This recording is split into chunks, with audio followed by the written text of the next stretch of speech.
August 15, 1945, Okinawa, Japan.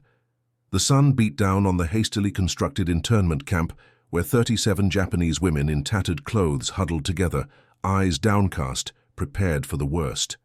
Lieutenant Yumiko Tanaka, once a proud member of the Women's Volunteer Labor Corps, clenched her fists and whispered to the others that death before dishonor was the only path remaining for loyal subjects of the Emperor. As American trucks approached the camp's entrance, she believed their arrival would mark the beginning of unspeakable horrors for her and her charges. She could not have been more mistaken. Before we dive into this story, drop a quick hi in the comments and tell me where you're watching from. It really helps support the channel. This is a story of how unexpected encounters shattered propaganda on both sides of the Pacific War, and how music became an unlikely bridge between people who had been taught to see each other as something less than human. The women of the Okinawan Detention Center represented a cross-section of Imperial Japan's female war effort. Yumiko Tanaka, 26 years old, had graduated from Tokyo Women's Normal School before being assigned to supervise female labor units in Okinawa. Her second-in-command, Nurse Sachiko Watanabe, 23, had volunteered for the front after losing her brother at Guadalcanal. The youngest among them was Aiko Miyazaki, barely 16, conscripted into service just months before the Battle of Okinawa began. Others included teachers, factory workers, and communications specialists, all now prisoners following Japan's devastating defeat. For 3 months, these women had subsisted on dwindling rice rations while U.S. Marines guarded their camp. The Marines, battle-hardened from the bloody Okinawan campaign, maintained strict separation from their prisoners. Interactions limited to terse commands shouted through interpreters. But now, the Marines were leaving, replaced by a unit these women had been warned about in the most terrifying terms. "The Black Demons are coming," whispered Midori Oshiro, a 20-year-old radio operator. "My brother said they eat their enemies." Nurse Watanabe nodded grimly. "I've heard they're cannibals who collect ears as trophies." Such beliefs weren't isolated superstitions, but the culmination of years of official Japanese propaganda. Imperial newspapers had characterized African American soldiers as savage, subhuman creatures with superhuman strength and bestial tendencies. Government-issued pamphlets warned civilians that black troops were America's punishment units, sent to exact revenge through torture and worse. Captain James Whitaker of the U.S. Army's 24th Infantry Regiment, part of the segregated 93rd Division, checked his orders again as their convoy approached the POW camp. His unit had been reassigned from combat operations to prisoner management, a common fate for black units as the Pacific War wound down. "Sergeant Brown," Whitaker called to his NCO, "make sure the men understand the situation. These women have been told we're monsters." Staff Sergeant Ellington Brown, a 32-year-old former music teacher from Harlem, nodded solemnly. "Already briefed them, sir, but you know our boys will do right." Captain Whitaker, 34, from Philadelphia's main line and a graduate of Howard University, had been fighting 2 wars since his commission, one against the Japanese and another against the prejudice of his own military. His unit had performed admirably in combat, yet was consistently denied recognition. Now they faced a new challenge, proving their humanity to an enemy who had been conditioned to fear them. Among Whitaker's men was Corporal Marcus Johnson, 26, a former session musician from New Orleans who carried a harmonica in his pocket alongside his military identification. Private First Class Raymond Carter, 23, had been a promising baseball pitcher before the war. Rounding out Whitaker's immediate team was Private Henry Williams, just 19, whose church choir background in Detroit gave him a voice that could shift from bass to tenor with ease. As the trucks pulled up to the camp gate, Japanese women watched with undisguised terror. Some began reciting prayers, while others clutched improvised weapons, broken chair legs and sharpened mess kit handles, behind their backs. "Remember," Captain Whitaker addressed his men one final time, "we represent not just the United States Army, but all colored folks back home. These people have never seen Americans who look like us. Show them who we really are." The transfer of authority was procedurally brief. A Marine lieutenant handed Captain Whitaker a clipboard with prisoner manifests, remarked that the Jap women have been quiet enough. and departed with his unit. The black soldiers now stood face to face with the Japanese women, two groups separated by language, culture, and manufactured hatred. Lieutenant Tanaka steeled herself as she approached the American officer. She had learned basic English during her education and had been designated as the prisoner's representative. Her body trembled, but her voice remained steady. "We are prepared to die with honor," she stated flatly in accented English, looking directly at Captain Whitaker. The captain removed his helmet and replied in a measured tone, "Ma'am, nobody's dying today. We're here to ensure you receive proper treatment according to the Geneva Convention." Lieutenant Tanaka translated for the others. Though she suspected this was merely a prelude to some cruel deception, the women remained rigid, unconvinced. Sergeant Brown observed the tension and whispered to Captain Whitaker, "These folks are scared to death of us, sir." "Then we need to change that, Sergeant," Whitaker replied. He turned to Corporal Johnson. "Corporal, I believe it's time for that cultural diplomacy we discussed." Johnson nodded, understanding immediately. From their supply truck, he retrieved several items the unit had brought specifically for this assignment: a portable record player, a stack of vinyl records, and 3 instruments: his own trumpet, Sergeant Brown's clarinet, and Private Williams's guitar. The sight of musical instruments caused a ripple of confused murmurs among the Japanese women. 16-year-old Aiko Miyazaki was the first to speak, her words tumbling out in Japanese before she could stop herself. "They look like musicians," she exclaimed, earning a sharp rebuke from Lieutenant Tanaka. Sergeant Brown, setting up the record player on a makeshift table, smiled when the interpreter relayed the young woman's comment. "That's because many of us are, miss," he said, gesturing for the interpreter to translate. "Before Uncle Sam called us up, I taught music at a high school in New York. The first record was carefully selected, Duke Ellington's Take the A Train, its upbeat tempo and sophisticated harmonies filling the camp's dusty yard. The reaction was immediate, confusion followed by curiosity. Most of these women had never heard American jazz, and certainly not performed by a black orchestra. Private Williams, noticing some of the younger women's feet subtly moving to the rhythm, picked up his guitar and began playing along with the record. Corporal Johnson soon joined with his trumpet, adding embellishments to the recorded brass section. Food distribution became the next cultural exchange. The black soldiers had brought fresh supplies, proper rations, not the minimal sustenance the women had received previously. When Captain Whitaker instructed his men to serve the women first, it contradicted everything the prisoners had been told to expect. Nurse Watanabe approached cautiously when offered a plate with portions of rice, canned meat, and fresh apples. She had been the most vocally fearful of the black soldiers, yet now found herself accepting food from Private Carter, whose gentle manner belied his powerful physical presence. "Thank you," she said in heavily accented English, one of the few phrases she knew. Carter nodded respectfully. "You're welcome, ma'am," he replied, then added with a smile, "The apples are good, real good." By late afternoon, a perceptible shift had occurred. The women still maintained distance, but their posture had softened. Some of the younger ones had moved closer to the record player, fascinated by the music that continued to play as the soldiers worked to improve the camp's facilities. Lieutenant Tanaka observed these changes with conflicted emotions. The treatment they were receiving contradicted everything she had been taught to expect. When Captain Whitaker approached her about arranging more comfortable sleeping quarters, she struggled to reconcile his professional courtesy with the barbaric image she had carried of black Americans. "Your men," she began carefully.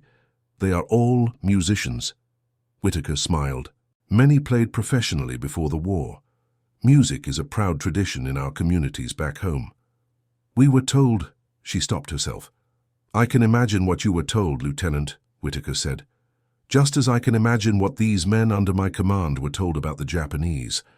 War requires enemies, and it's easier to fight an enemy you've been taught to see as less than human." That evening, something remarkable happened. As Sergeant Brown played a slow, melancholy tune on his clarinet, Hisako Kimura, a 25-year-old former music teacher from Kyoto, approached the American soldiers. In halting English, she asked if she might listen more closely. When Brown offered her the instrument, there was a moment of hesitation before she accepted it. The clarinet was different from the Japanese instruments she had played, but after a few experimental notes, Hisako began a traditional Japanese folk melody. The camp fell silent as the haunting tune floated through the evening air. When she finished, both Japanese women and American soldiers remained momentarily transfixed. Private Williams was the first to respond. "Beautiful, ma'am." "Just beautiful," he said, before strumming his guitar in a complimentary key. "May I join you?" What followed was an impromptu musical conversation, tentative at first, then flowing more naturally as Hisako and Williams found a shared musical language that transcended their inability to communicate verbally. For Lieutenant Tanaka, watching this exchange provoked a profound internal conflict. She had been raised in the certainty of Japanese superiority, indoctrinated with the belief that Westerners, particularly Black Americans, were culturally and intellectually inferior. Yet here was evidence contradicting everything she had been taught. The Americans' musical sophistication was undeniable, their behavior courteous and disciplined, completely contrary to the barbaric caricatures of imperial propaganda. More disturbing still was the realization that she had accepted these characterizations without question, despite her education and position of authority. As night fell, Captain Whitaker established a camp routine that would maintain appropriate separation between male guards and female prisoners while ensuring the women's dignity and comfort. When he informed Lieutenant Tanaka that medical supplies would arrive the following day for Nurse Watanabe to treat the various ailments afflicting the women, Tanaka found herself bowing slightly in gratitude, a reflexive gesture that surprised her as much as it did the American officer. The following morning brought a moment of tension when a supply truck backfired loudly, sending several women into a panic, convinced they were under attack. Private Williams, on guard duty nearby, immediately set his rifle down and raised his empty hands to demonstrate there was no threat. This small action, placing himself in a vulnerable position to alleviate their fear, did not go unnoticed by the women. By the third day, a remarkable transformation was underway. The younger Japanese women had begun approaching the American soldiers with tentative questions, communicated through a mixture of broken English, improvised sign language, and the camp's interpreter. Private Carter found himself surrounded by curious women after demonstrating how to throw an American baseball, a sport that had some popularity in pre-war Japan. 16-year-old Aiko Miyazaki proved especially adaptable. Having spent less time under imperial indoctrination than her older counterparts, she approached the cultural exchange with fewer preconceptions. When Corporal Johnson played his trumpet, she watched with undisguised fascination. "In school, they told us Black Americans were like animals," she confided to the interpreter, who hesitated before translating. "But animals don't make music like that. Animals don't laugh at jokes or share their food." Johnson, hearing the translation, responded with remarkable grace. "Back home, they told some white folks the same things about us, and some of them believe it just as much as your people did. Ignorance isn't limited by borders, miss." Lieutenant Tanaka overheard this exchange and found herself increasingly troubled by the crumbling of her worldview. The dignity and humanity of these American soldiers forced her to confront the falsity of imperial propaganda, which by extension called into question other certainties she had never before doubted. Nurse Watanabe experienced her own revelation when Captain Whitaker arranged for her to receive medical supplies. The quantity and quality far exceeded anything available to Japanese field hospitals in the war's final months. American penicillin, a medicine she had only heard about, was now in her hands along with proper bandages, antiseptics, and analgesics. "Your military has better medicine than our civilian hospitals had before the war," she admitted to Captain Whitaker through the interpreter. "Mass production," Whitaker explained. "American factories were turning out more of everything than the world had ever seen. Medicine, planes, ships, food, the scale was unprecedented." For Watanabe, this casual reference to American productive capacity illuminated the futility of Japan's war effort more clearly than the Emperor's surrender broadcast. Her brother had died fighting an enemy capable of producing medical supplies in such abundance that they could be readily shared with prisoners. On the fourth day, an incident occurred that accelerated the thawing relations. During a rainstorm, part of the camp's temporary roof collapsed, nearly striking several women.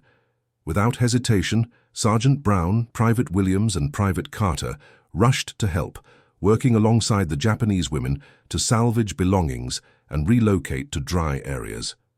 In the close quarters of the emergency, the physical separation that had been maintained dissolved by necessity. Working side by side to address the crisis, cultural barriers temporarily fell away. Midori Oshiro, who had been among the most fearful of the black soldiers, found herself accepting Private Williams' jacket when he offered it as protection from the rain. The simple human kindness of this gesture, sacrificing his own comfort for hers, forced a re-evaluation of her preconceptions. That evening, with the camp rearranged following the storm damage, Captain Whitaker approved a special meal prepared using both American rations and local ingredients the women had preserved. The communal dinner became an unexpected cultural exchange, with Japanese women demonstrating how to properly season rice, while the American soldiers contributed canned goods, transformed by Corporal Johnson's New Orleans culinary background. During this meal, Hisako Kimura once again brought music into their shared experience. She had been working with Sergeant Brown to adapt her Japanese folk melodies to his jazz-influenced clarinet style. Together they performed for the assembled group, their collaboration symbolizing the possibility of harmony between supposed enemies. For Lieutenant Tanaka, watching her fellow Japanese women engaging with the American soldiers in this relaxed setting triggered both hope and dissonance. The humanity evident before her contradicted the dehumanizing rhetoric that had defined her understanding of the enemy. If the imperial authorities had been so wrong about these black Americans, what else had they misrepresented? Captain Whitaker, observing Tanaka's thoughtful expression, approached her after the meal. "Lieutenant, tomorrow a Red Cross representative will visit to register all prisoners. This is standard procedure to ensure proper treatment." "And after registration?" she asked. "Eventually, repatriation to Japan," Whitaker explained. "But the occupation authorities are still establishing processes. It may be some time before civilians can return." Tanaka nodded, then asked a question that had been forming in her mind. "Captain, your men are treated differently by other Americans, are they not?" Whitaker considered his response carefully. "Yes, Lieutenant. Our unit is segregated. Black soldiers serve separately from white soldiers under American military policy. Yet you fight for America. Why?" "Because it's our country too," Whitaker said simply. "And we fight for what America promises, even when it fails to deliver on those promises. We fight for what America could be." This concept, loyalty to an ideal rather than to present reality, resonated unexpectedly with Tanaka. Japan's surrender had forced her to confront the gap between imperial ideology and the truth of Japan's situation. Now she was considering a new perspective. Commitment to one's nation could include the desire to improve it, not merely unquestioning obedience. On the morning of the 5th day, Private First Class Raymond Carter was supervising a work detail when he noticed one of the older Japanese women struggling with a heavy water bucket. Moving to assist her, he accidentally stepped on the hem of her worn kimono, tearing the fabric. The woman, 60-year-old Chio Nakamura, immediately dropped to her knees in fear, anticipating punishment. Carter's response was gentle reassurance. Removing his own uniform shirt, he tore a strip from its hem and, through gestures, offered to help repair the kimono. Mrs. Nakamura's confusion was evident.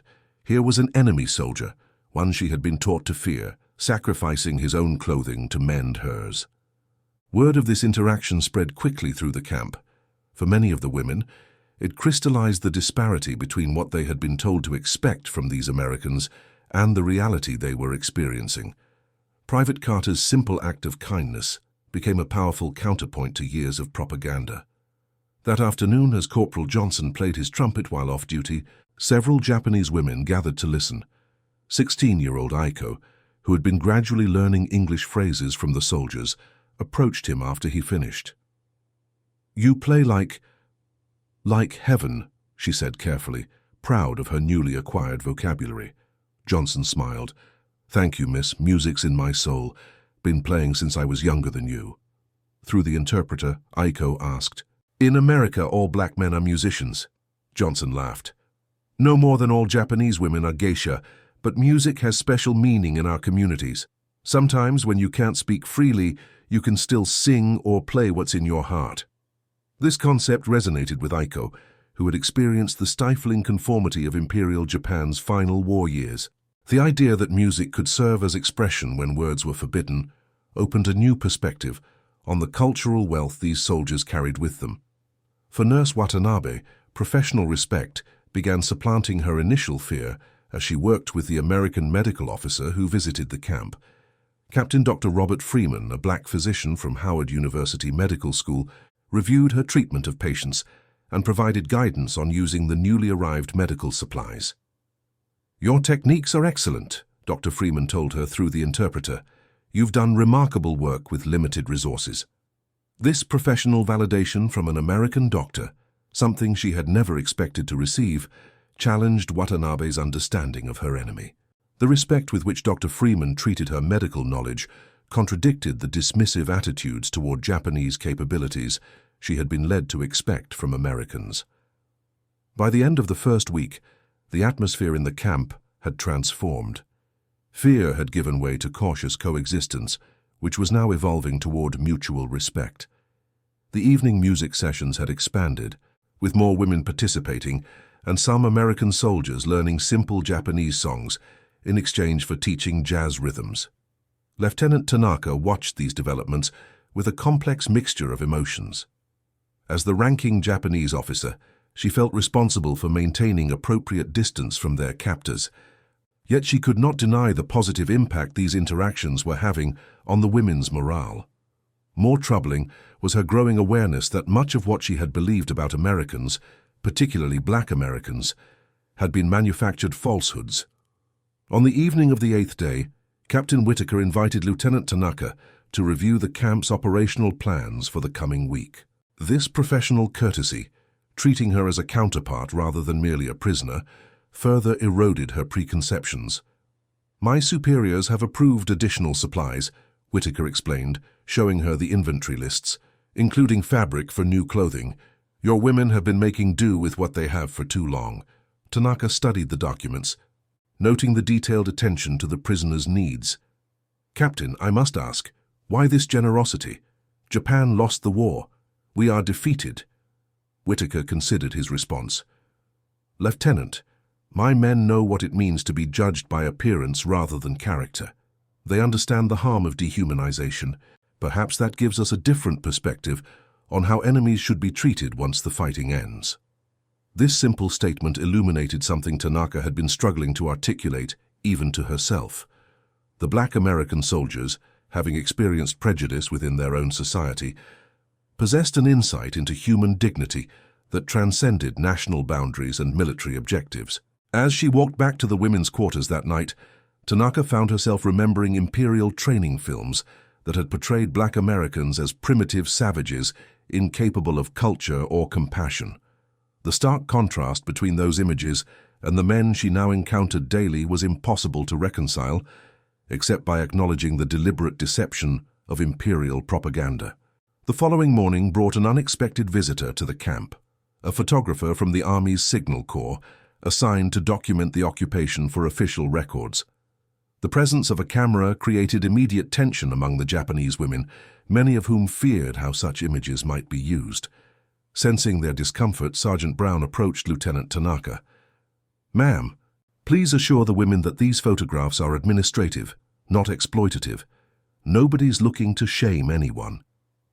When the photographer began setting up near the dining area where several women were working, Private Williams intervened, suggesting a more dignified location where the women could compose themselves properly before being photographed. This small gesture, concern for the women's dignity and self-presentation, registered deeply with Lieutenant Tanaka. In imperial propaganda, Americans had been portrayed as crude beings lacking any understanding of the concept of face or personal honor. Yet here were these soldiers demonstrating acute sensitivity to the very Japanese values they supposedly could not comprehend. That afternoon, during the now-established music session, Hisako Kimura performed a traditional Japanese song that brought tears to the eyes of the older women. The melody spoke of cherry blossoms, homeland, and the pain of separation, themes that resonated deeply with the displaced prisoners. When she finished, Sergeant Brown asked through the interpreter if she would teach him the melody. His request, made with genuine respect for her musical tradition, represented something Hisako had never expected to encounter from an enemy: appreciation for Japanese culture on its own terms, not as an exotic curiosity, but as art worthy of serious study. As their second week under the 93rd Division's supervision began, Lieutenant Tanaka realized that a fundamental shift had occurred in the camp's social dynamics. The women no longer clustered together in defensive formations when American soldiers approached. Conversations, though still limited by language barriers, flowed more naturally. Even more telling, laughter occasionally echoed through the camp, something unimaginable during those first tense days. For Captain Whitaker, this transformation validated his approach. He had insisted that his men demonstrate through actions, rather than words, the falsity of Japanese propaganda. Now he was seeing the results, not just reduced tension, but genuine human connections forming across seemingly insurmountable divides. One afternoon, as Corporal Johnson played his trumpet, 16-year-old Aiko approached with a small hand-carved flute she had kept hidden among her few possessions. Through gestures and her limited English, she asked if he might teach her to play American music. Johnson's response was to first ask her to play something on her instrument. After listening to her traditional Japanese melody, he began adapting his trumpet playing to complement her notes, creating an impromptu duet that blended their distinct musical traditions.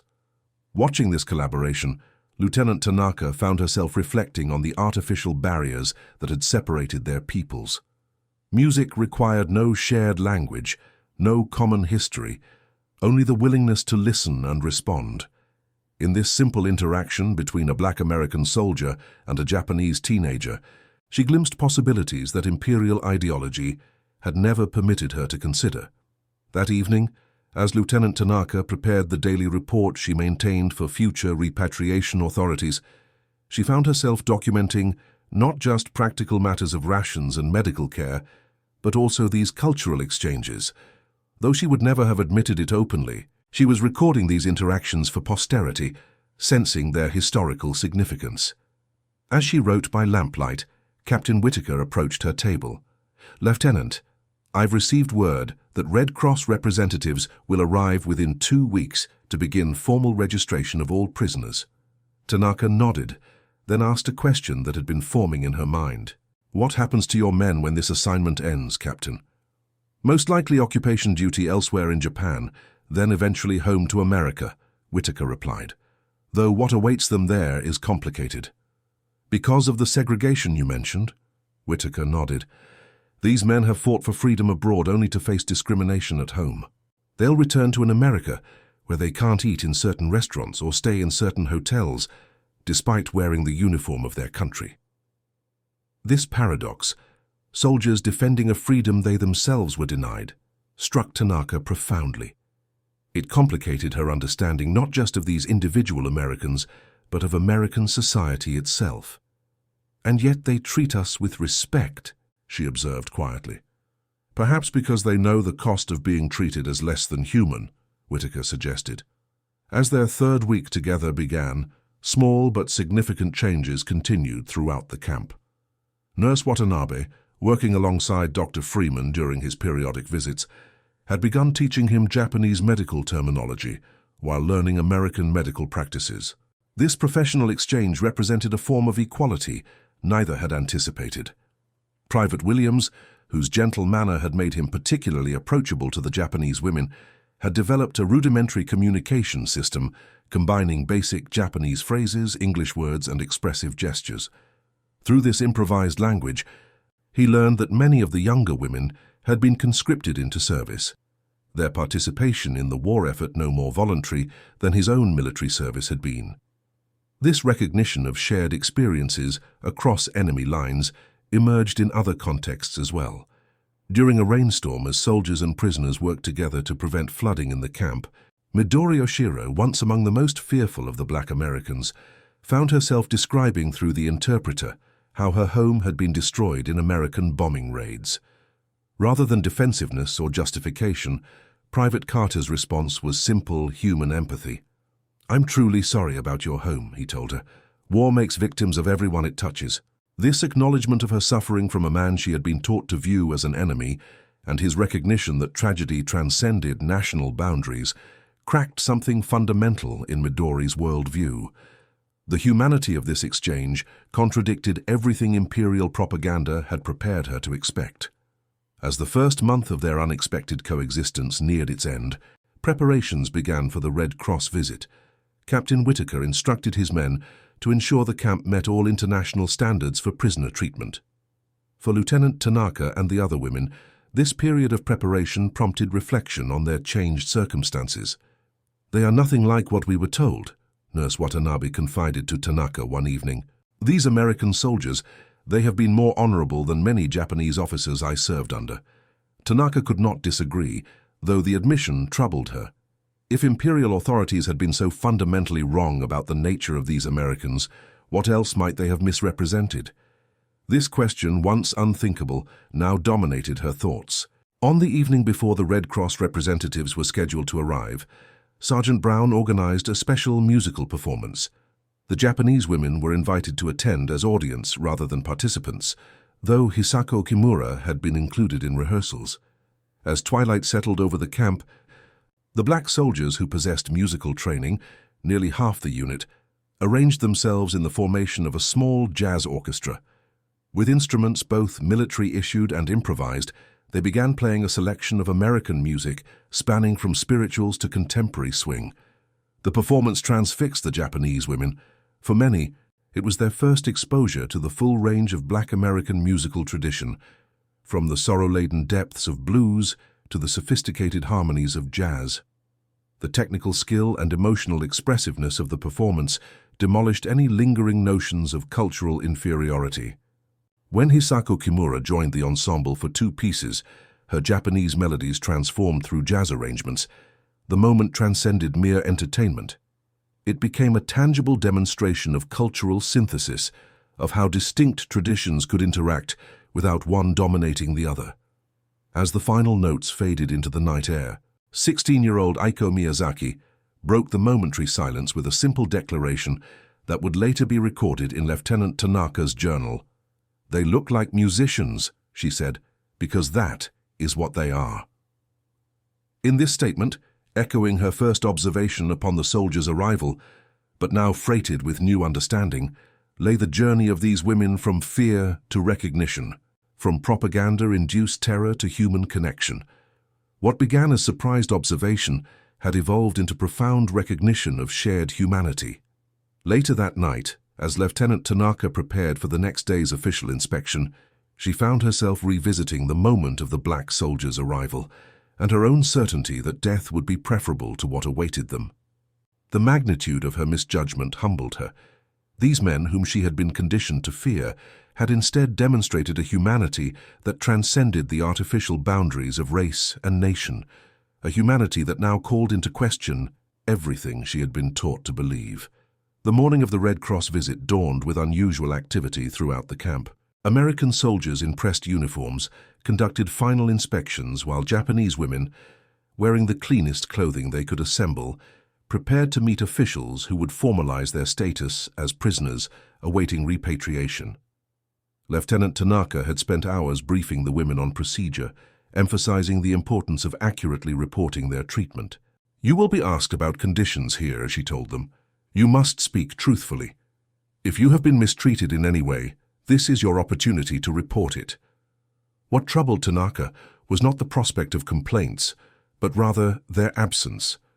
The women's experience under Captain Whitaker's unit had been so contrary to their expectations that their accounts might be dismissed as coerced or fabricated. How could officials believe that these black demons of imperial propaganda had actually treated Japanese women with consistent respect and dignity? The Red Cross delegation arrived precisely at 0900 hours, 2 representatives accompanied by a Japanese-American interpreter and an American military liaison officer.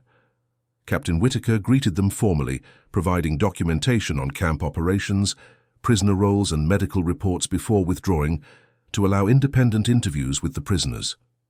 Throughout that day, Japanese women were interviewed individually by the Red Cross representatives. Lieutenant Tanaka, interviewed first as the senior Japanese officer, provided a factual account of their treatment. When asked specifically about the conduct of the black American soldiers, she found herself searching for words that would convey the truth without sounding implausible. Their behavior has been, she paused, exemplary, contrary to what we had been led to expect. The Red Cross official, a Swiss national named Dr. Bergman, who had conducted prisoner inspections throughout the Pacific Theater, regarded her with professional neutrality. "And what had you been led to expect, Lieutenant?" Tanaka hesitated. "Our information about black American soldiers was not accurate." Dr. Bergman made a notation in his file. "Would you elaborate on how your actual experience differed from your expectations?" This question forced Tanaka to articulate the transformation that had occurred over the past month. "We were told they were savages without culture or discipline. Instead, we found them to be educated men, many with artistic training. They have treated us with consistent respect. Some are accomplished musicians who have shared their cultural traditions with us." The Red Cross representative's expression revealed nothing, but he wrote extensively in his notebook. "And there have been no incidents of improper conduct." "None," Tanaka stated firmly. "They have maintained appropriate boundaries while ensuring our needs are met. Their commander, Captain Whitaker, has established clear protocols that his men follow precisely." As other women were interviewed, similar accounts emerged. Nurse Watanabe described the medical support provided. Hisako Kimura spoke of musical exchanges that honored both American and Japanese traditions. Even the most initially fearful women, like Midori Oshiro, reported interactions characterized by respect rather than intimidation. 16-year-old Aiko Miyazaki, the youngest prisoner, spoke with particular animation about learning American music from soldiers who had been professional musicians before the war. When asked if she had ever felt threatened, her response was immediate and decisive. "I was more afraid of Japanese officers during the battle," she said through the interpreter. "These Americans gave us food from their own rations when supplies were delayed. They protected us during the storm when the roof collapsed. They play music that makes you forget there was ever a war." By day's end, Dr. Bergman requested a private meeting with both Captain Whitaker and Lieutenant Tanaka. In the camp's small administrative office, he reviewed his notes before addressing them. "I have conducted prisoner inspections throughout this conflict," he began, "and rarely have I encountered such uniformly positive reports. Captain Whitaker, your unit appears to have achieved something rather remarkable here." Whitaker responded with professional modesty. "Sir, we've simply followed regulations regarding proper treatment of prisoners." "With respect, Captain, that doesn't explain the cultural exchange program I've heard described repeatedly today," Dr. Bergman countered. "Music performances, language sharing, collaborative meal preparation, these go well beyond minimum standards." Lieutenant Tanaka interjected. "If I may, these activities have significantly improved morale among the women. After the trauma of battle and surrender, such human connections have been healing." Dr. Bergman nodded thoughtfully. "Lieutenant, would you say your perception of American soldiers, particularly black American soldiers, has changed during your time here?" The directness of this question momentarily unsettled Tanaka. It required acknowledging the depth of her prior misconceptions. "Yes," she admitted finally, "completely." The Red Cross representative made a final notation before closing his file. "I will be recommending this camp as an exemplary model for prisoner treatment in my report. Furthermore, I believe there may be value in documenting these cross-cultural interactions for broader purposes." This comment, suggesting their experience might have implications beyond their immediate circumstances, lingered with Tanaka long after the meeting concluded. What had happened in their small camp represented more than just humane prisoner treatment. It was a refutation of the dehumanizing ideologies that had fueled the war itself. The day after the Red Cross visit, official notification arrived that processing for repatriation would begin within 2 weeks. Japanese prisoners would be transferred to larger processing centers before eventual return to their home regions. This news, the first concrete timeline for their return to Japan, produced mixed reactions among the women. Relief at the prospect of returning home mingled with anxiety about conditions in defeated Japan, and for some, including Lieutenant Tanaka, there was an unexpected sense of regret about leaving this unlikely community that had formed across enemy lines. That evening, Captain Whitaker found Tanaka reviewing paperwork in the administrative office. "The transfer orders have been confirmed," he informed her. "Your group will depart on October 3rd for the main processing center in Tokyo."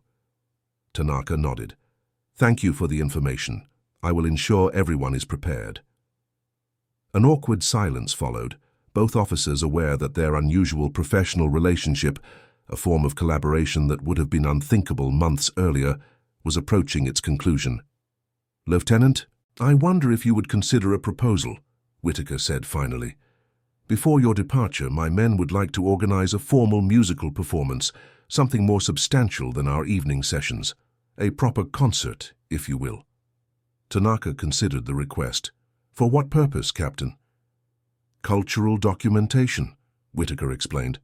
"With your permission, we would record the performance, both Japanese music and American, as well as the collaborative pieces Sergeant Brown and Ms. Kimura have developed. The War Department has expressed interest in such cultural exchanges." What Whitaker didn't explicitly state, but Tanaka understood, was that such documentation would preserve something significant, evidence of human connection that transcended the hatred of war. It would be a counter-narrative to the dehumanizing propaganda both sides had deployed. "I believe that would be appropriate," she agreed. The women would welcome such an event before departure. Preparations for this concert became a focal point for the camp in the days that followed. Sergeant Brown, with his pre-war background as a music teacher, coordinated rehearsals. Japanese women with musical training, led by Hisako Kimura, practiced alongside the American soldiers, developing a program that showcased both traditions independently and in combination. Private Williams, whose guitar playing had provided daily entertainment, worked with 16-year-old Aiko to create arrangements incorporating her traditional Japanese flute. The young woman's musical aptitude had blossomed under his guidance, her quick mastery of American jazz rhythms impressing even the professional musicians among the soldiers. For Nurse Watanabe, the concert preparations prompted reflection on her transformed perspective. One afternoon, as she sorted medical supplies with Dr. Freeman, she found herself discussing how comprehensively her view of Americans had changed. "I believed you were demons," she admitted through the interpreter. "Even after surrender, I expected only cruelty. When we saw black soldiers arriving, our fear was absolute because of what we had been told." Dr. Freeman nodded solemnly. "Dehumanization works both ways, Nurse Watanabe. Many Americans viewed all Japanese as fanatical warriors without mercy. Propaganda doesn't just make war possible, it makes peace nearly impossible." This observation resonated deeply with Watanabe. The psychological barriers to peaceful coexistence were not merely military or political, but embedded in how each side had learned to perceive the other. What had occurred in their camp, this gradual recognition of shared humanity, represented a dismantling of those artificial barriers. The day before the scheduled concert, an unexpected visitor arrived at the camp, a colonel from Public Relations Division, accompanied by a filmmaker with portable recording equipment. Captain Whitaker was summoned to division headquarters, returning hours later with news that altered their plans. "The concert has drawn interest beyond our unit," he informed Lieutenant Tanaka. "Army PR wants to document it as part of a series on occupation activities. They're particularly interested in the cultural exchange aspects." Tanaka received this information with caution. For what purpose would such recordings be used? "Primarily historical documentation," Whitaker explained, "but also potentially for newsreels back home. There's interest in showing positive interactions between American forces and Japanese civilians." This broader exposure raised complex questions for Tanaka. Public performance had different implications than their private musical evenings. Would participation appear as collaboration with occupiers? How might it be perceived by Japanese authorities after repatriation? Yet she also recognized the potential value of such documentation, evidence contradicting the poisonous stereotypes that had fueled mutual hatred. After consulting with the other women, Tanaka gave conditional approval. "We will participate, provided the dignity of all performers is respected and no one is portrayed in a demeaning manner." Whitaker agreed immediately. "That's precisely my stipulation as well, Lieutenant. This isn't about propaganda. It's about honest documentation of what's happened here." On September 30th, 1945, the camp's central yard was transformed. A makeshift stage constructed from supply crates and draped with parachute silk stood against the backdrop of Okinawan hills. Benches assembled from lumber salvaged after the roof collapse provided seating for off-duty soldiers and all 37 Japanese women. The Army filmmaker positioned cameras to capture performances while audio recording equipment preserved the music. The program began with traditional Japanese pieces performed by Hisako Kimura and 4 other women with musical training. Their instruments, a mix of those preserved through the battle and others improvised from available materials, produced hauntingly beautiful melodies that momentarily transported listeners beyond the realities of defeat and occupation. Following this opening, Sergeant Brown led a subset of American soldiers in a jazz performance that showcased the sophistication of Black American musical tradition. For many of the Japanese women, this was their first exposure to a full jazz ensemble, rather than the informal evening performances they had experienced previously. The technical mastery displayed by these soldier musicians challenged any lingering notions of cultural superiority that might have persisted among the Japanese audience. The complex harmonies, improvisational skill, and emotional depth of the performance demonstrated artistic accomplishment of the highest order. Midway through the program came the most significant segment, collaborative pieces developed by Sergeant Brown and Hisako Kimura that merged Japanese melodies with American jazz arrangements. This musical synthesis represented something profound. Not cultural appropriation, but genuine collaboration that honored both traditions. When 16-year-old Aiko joined Private Williams for a duet combining her Japanese flute with his guitar, the symbolic weight of the moment was unmistakable. Here were 2 young people who months earlier had been taught to see each other as enemies, now creating something beautiful together that could not have existed without their cooperation. For Lieutenant Tanaka, watching this performance from the front row, the transformation from their first encounter to this moment seemed almost miraculous. The women who had once huddled in terror of black demons now sat comfortably alongside American soldiers, appreciating their artistic gifts and sharing their own cultural traditions. The final piece of the program had been kept secret from the Japanese women. Sergeant Brown, working from a melody Hisako had taught him, had composed an original arrangement titled Cherry Blossoms and Blue Notes, a musical conversation between Japanese traditional forms and American jazz that symbolized their unexpected connection. As the last notes faded, something remarkable occurred. The audience, Japanese and American alike, rose in spontaneous applause. This shared appreciation, this moment of mutual recognition transcending language and nationality, embodied everything their unique experience had come to represent. Later that evening, as recordings were being reviewed by the Army filmmaker, Captain Whitaker sought out Lieutenant Tanaka. "There's something I'd like to give you before your departure," he said, presenting her with a small package wrapped in brown paper. Inside, Tanaka found a portable record player and several vinyl records, a selection of American jazz recordings featuring some of the musicians who had inspired the soldier performers. "We've requisitioned these as educational materials," Whitaker explained. "I thought you might want to continue exploring this music after you return home." The gesture moved Tanaka deeply. This wasn't merely a gift, but an invitation to maintain the cultural bridge they had constructed, to carry something of this experience back to Japan. "Thank you, Captain," she said formally, though her voice betrayed more emotion than she intended. "This will be treasured." On the morning of October 3rd, transport trucks arrived to transfer the Japanese women to the main processing center. As they gathered their few possessions, many exchanged farewells with American soldiers who had transformed from feared enemies to respected acquaintances. Nurse Watanabe presented Dr. Freeman with her medical notebook, containing Japanese healing techniques alongside notes on American methods she had learned from him, a professional exchange between equals that would have been unimaginable months earlier. Hisako Kimura and Sergeant Brown exchanged sheet music they had developed together, each keeping compositions that merged their musical traditions. This sharing of cultural creativity represented something profoundly subversive to the ideologies that had driven them to war.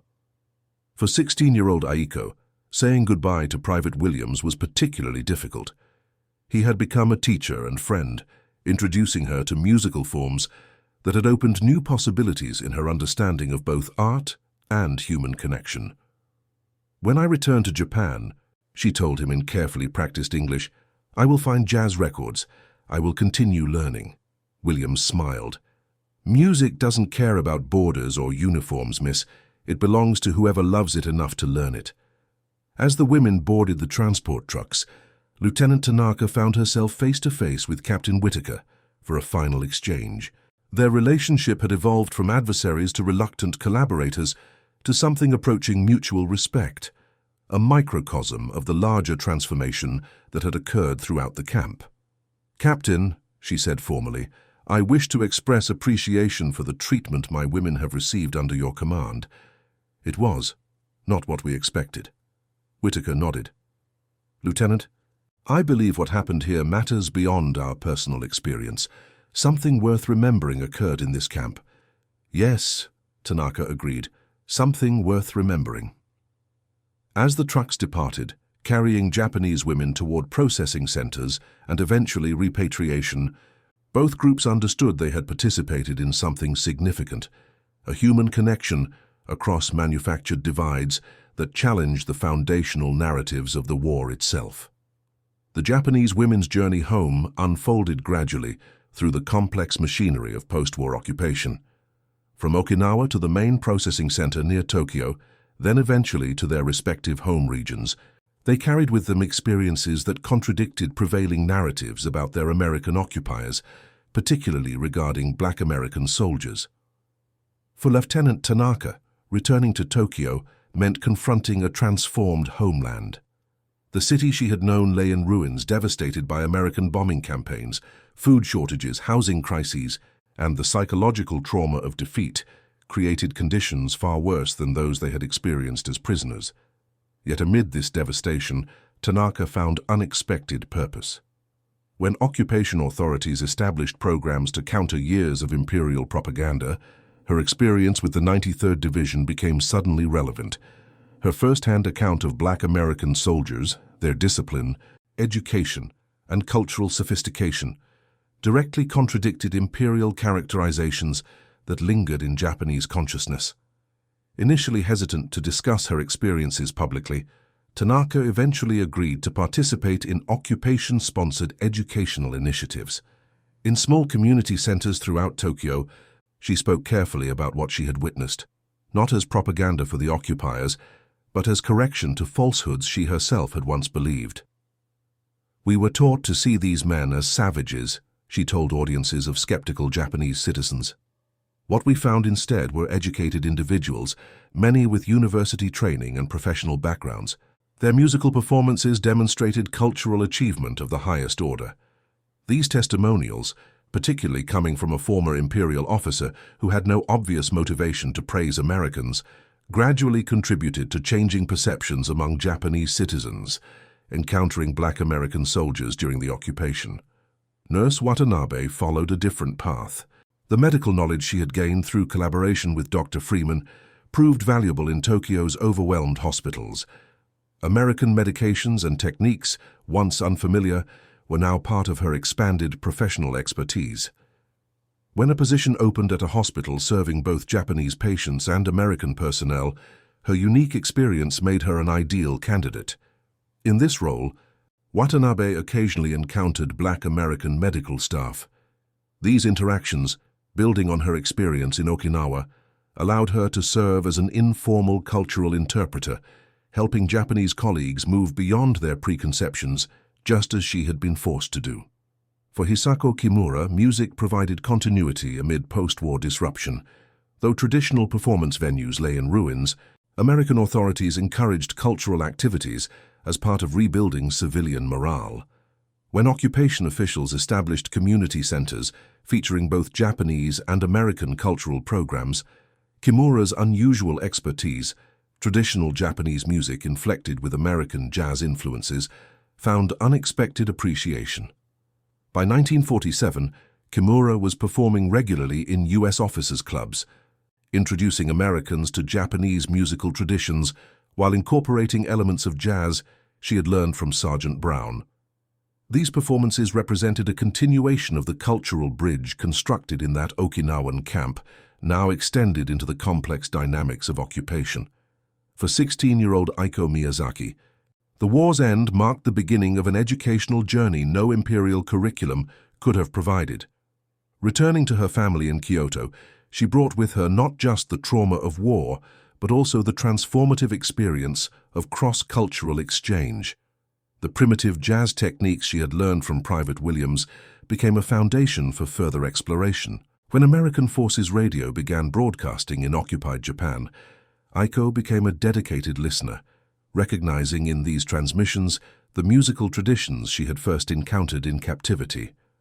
By 1949, as restrictions on Japanese cultural activities eased, Aiko had formed one of Japan's first female jazz ensembles, a radical departure from traditional gender roles.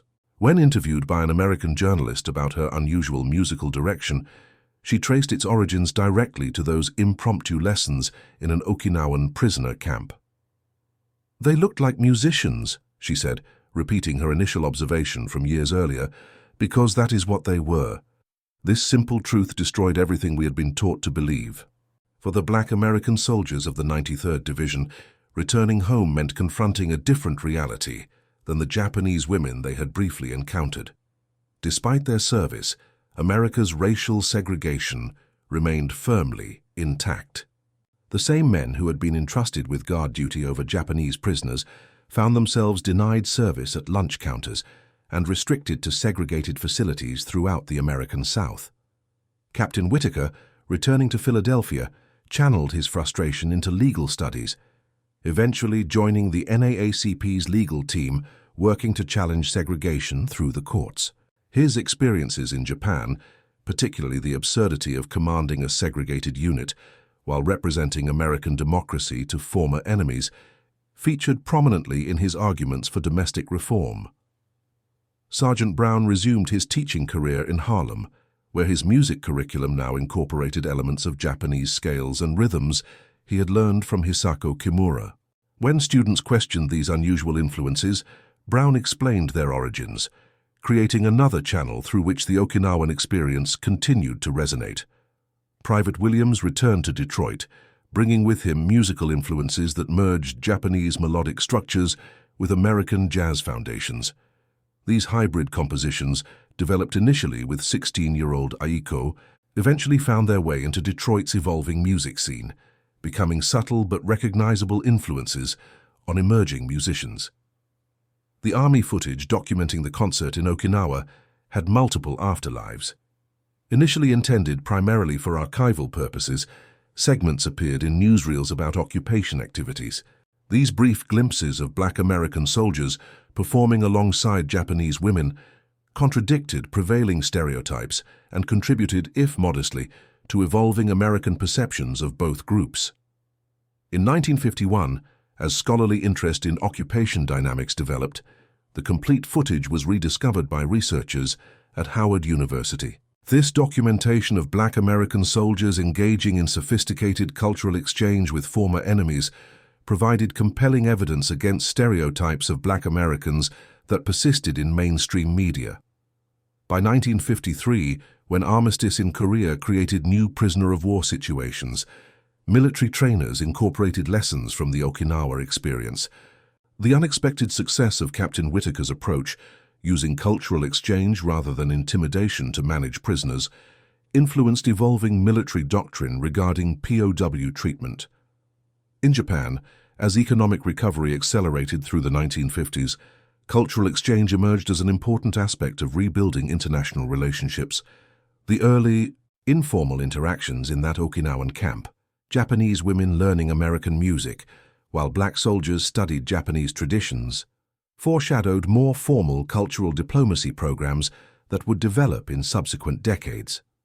Lieutenant Tanaka's most significant legacy emerged unexpectedly through education. By 1955, having completed university studies interrupted by war, she secured a position developing curriculum for Tokyo schools. In this capacity, she subtly challenged lingering stereotypes about Americans, particularly black Americans, that had been embedded in imperial education. The portable record player Captain Whittaker had given her, along with its collection of jazz recordings, became educational tools in her university lectures on cross-cultural understanding. For students born after the war, these musical examples offered tangible evidence of artistic accomplishment that contradicted lingering prejudices. In 1960, 15 years after their unlikely encounter, an extraordinary reunion occurred when Sergeant Brown, now Dr. Brown, following completion of his doctorate in music education, received a Ford Foundation grant to study musical traditions in Japan. During this research trip, he sought out Hisako Kimura, with whom he had collaborated in that Okinawan camp. Their reunion, covered by both Japanese and American press as a human interest story, brought renewed attention to the unique experiences of Japanese women prisoners and black American soldiers. Photographs of Brown and Kimura performing their collaborative compositions, now refined through years of professional development, circulated internationally as symbols of post-war reconciliation. By coincidence, Lieutenant Tanaka attended one of their Tokyo performances. The three former enemies, now connected by shared experience that transcended wartime divisions, met privately afterward. Their conversation, conducted partly in English and partly through interpreters, acknowledged how profoundly that brief encounter had influenced their subsequent lives. "We were taught to fear each other absolutely," Tanaka observed, "yet through music, we discovered our common humanity. This seems significant beyond our personal experience, a small truth amid so many wartime falsehoods." Brown nodded. "Back home, they're still fighting about whether black children can attend the same schools as white children. Yet in that camp, we found ways to learn from each other across much greater divides." Kimura added her perspective. "The music we created together, neither fully American nor fully Japanese, represents something important. It could only exist because we moved beyond what we had been taught about each other." This conversation, occurring as the civil rights movement gained momentum in America, and as Japan cemented its post-war identity, highlighted how their personal experiences intersected with broader historical currents. What had begun as an unexpected encounter between supposed enemies had produced enduring human connections that challenged the very foundations of the conflict that brought them together. In the decades that followed, their story circulated primarily through academic channels, cited in studies of propaganda, cultural exchange, and post-war reconciliation. The full emotional and historical significance of these interactions remained largely overlooked by mainstream historical accounts focused on military operations and political decisions. Yet, for those directly involved, the experience remained transformative. The Japanese women who had trembled in terror at the arrival of black demons had discovered instead the humanity of men they had been conditioned to fear. The black American soldiers, fighting for a country that denied them full citizenship, had demonstrated through their actions a humanity their own nation often failed to recognize. By the 1980s, as both Japanese and American societies evolved, new interest emerged in documenting non-traditional war experiences. Aiko Miyazaki, now an established jazz musician and educator in Kyoto, began recording oral histories of women who had served in various capacities during the war. Her project specifically sought to capture experiences that challenged official narratives, including their unexpected encounters with black American soldiers. These testimonials, eventually published in both Japanese and English, provided first-hand accounts of how propaganda collapsed in the face of direct human interaction. Women who had expected barbaric treatment instead described musical performances, shared meals, and consistent respect from the soldiers of the 93rd Division. In America, as military segregation faded into history following integration of the armed forces, veterans of black units began sharing their own accounts of service. Captain Whitaker, before his death in 1989, completed a memoir detailing his military experience, including the Okinawan prisoner camp. His description of using cultural exchange to overcome entrenched prejudice offered a counter-narrative to conventional military history. By the early 21st century, as scholarly attention increasingly focused on overlooked aspects of World War II, the Okinawa experience gained renewed attention.